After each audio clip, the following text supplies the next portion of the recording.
आज काय विशेष या बातमीपत्रामध्ये आपण सुरुवातीला पाहूया। आज लक्ष वेधून घेणाऱ्या 3 महत्त्वाच्या बातम्या। यामध्ये पहिली लक्ष वेधून घेणारी बातमी राजधानी दिल्लीमधून। राजधानीमध्ये आजपासून अखिल भारतीय मराठी साहित्य संमेलनाला सुरुवात होतीये आणि पंतप्रधान नरेंद्र मोदी यांच्या हस्ते या संमेलनाचं उद्घाटन होणार आहे। संमेलनाचे स्वागत अध्यक्ष शरद पवार आहेत। मुख्यमंत्री देवेंद्र फडणवीस प्रमुख पाहुणे असतील आणि त्यामुळे राजकारणातल्या सर्व दिग्गज व्यक्ती या साहित्य संमेलनाच्या मंचावर आज आपल्याला एकत्रित पाहायला मिळणार आहेत। त्यामुळे निश्चितच दिल्लीतल्या घडामोडीकडे आपले लक्ष आहे। दुसरी लक्ष वेधून घेणारी महत्त्वाची बातमी ती म्हणजे 10वीच्या परीक्षांसंदर्भातली।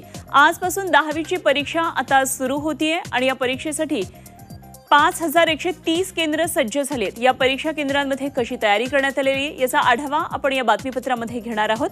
आणि तिसरी लक्ष वेधून घेणारी महत्त्वाची बातमी ती म्हणजे बीडमधून मनोज जरांगे आज देशमुख कुटुंबाची भेट घेणार आहेत।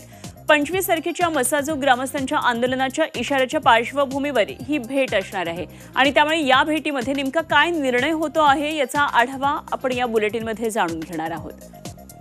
तर या 3 महत्त्वाच्या बातम्यांवर आज आपलं लक्ष असणार आहे। दिवसभर आज साहित्य संमेलनामध्ये काय काय घडामोडी घडत आहेत, कशा पद्धतीने हा उद्घाटन सोहळा होणार आहे या सर्व बाबतीमध्ये आपण जाणून घेणार आहोत। तर या 3 महत्त्वाच्या लक्षवेधी बातम्या आपण सविस्तर पाहणार आहोत।